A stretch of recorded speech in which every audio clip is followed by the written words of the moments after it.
For as heat after heat streaked down the new track, men were suddenly aware that they were helping to point youthful efforts toward victory in competition much stiffer than the Soapbox Derby. And far to the west, as Derby cars rolled down a wide track in Discovery Valley, rimmed by the rugged Wasatch Mountains, the mayor and the people of Salt Lake City were proudly aware that no matter how tough the race or temporarily disappointing the outcome, every boy wins in the long run from learning to stick to any job until it's done. And the town of Powell and the wide open spaces of Wyoming built itself a track in '51 too. Businessmen and other community leaders contributed outright to time and money it takes to make a derby pay off in tangibles and intangibles. Typical cow country enthusiasm went into making the track and all the arrangements for the local derby. But on Derby Day, the eyes of even the most enthusiastic of Powell's 3,200 citizens just bulged with amazement as 6,000 grown-ups and children converged from miles around to watch the races run off until the local champ was crowned.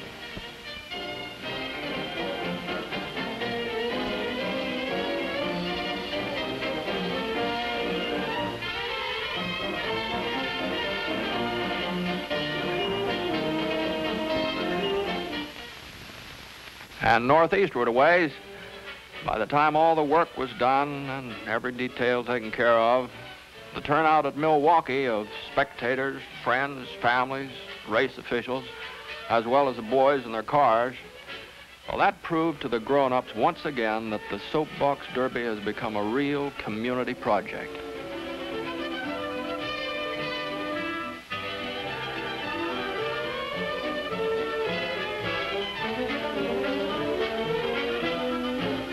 By all odds, of course, the race at sprawling Los Angeles is the biggest of the local derbies.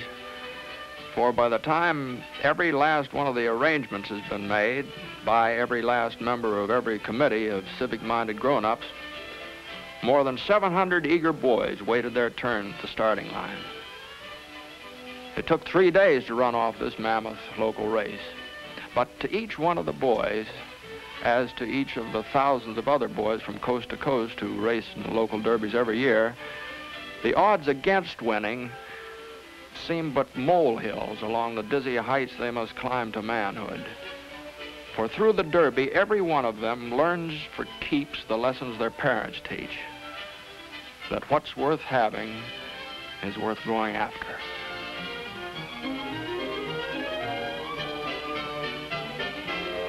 And so, one more boy gains the right to represent his town, his ambitions at the All-American Soapbox Derby in Akron, Ohio, where a real royal welcome's waiting for him.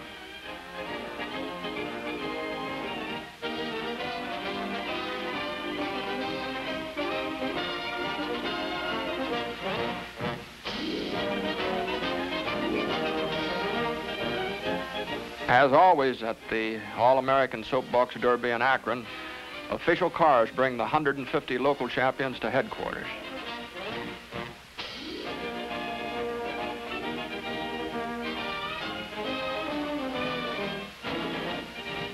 After they're greeted, they'll register, and then they'll still have a little time for a quick look, just like the end of a boy's rainbow, at the case where the Derby trophies are displayed.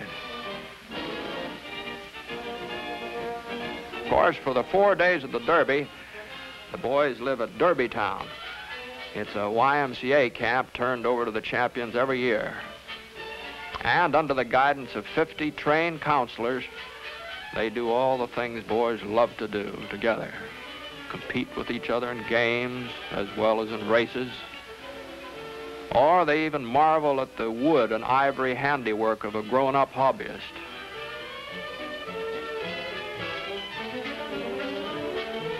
And then, after each of the boys is given a memento of the occasion by Mayor Slusser of Akron and W.E. Fish, Chevrolet's general sales manager, then comes the thrill of a speedboat ride.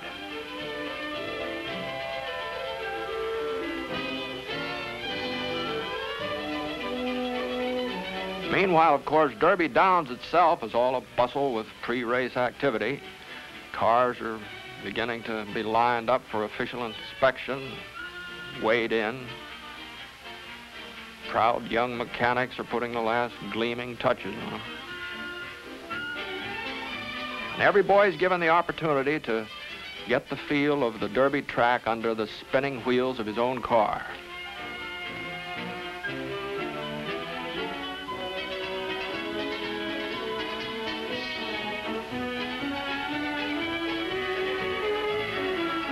And finally, the evening before the race, everything is ready. Thousands come for a close-up view of the 150 cars that will carry the champions to the supreme thrill of tomorrow.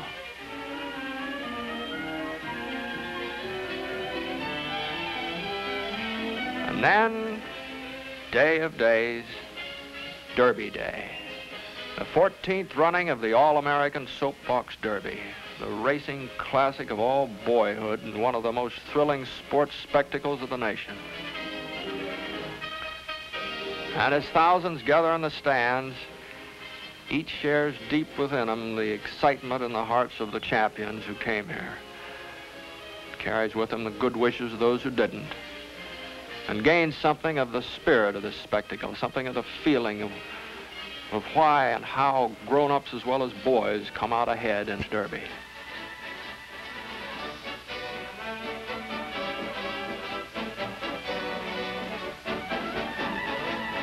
And here comes the parade of champions. Look at their faces. Champions? You bet your life they're champions. There's not a poor sport among them.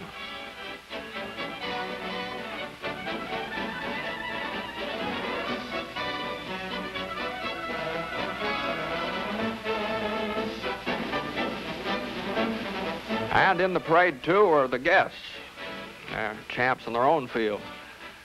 Here's United States Air Force Commanding General Hoyt S. Vandenberg. There's movie star Ronald Reagan. And here's Mayor of Van Nuys, California, gravel-voiced Andy Devine.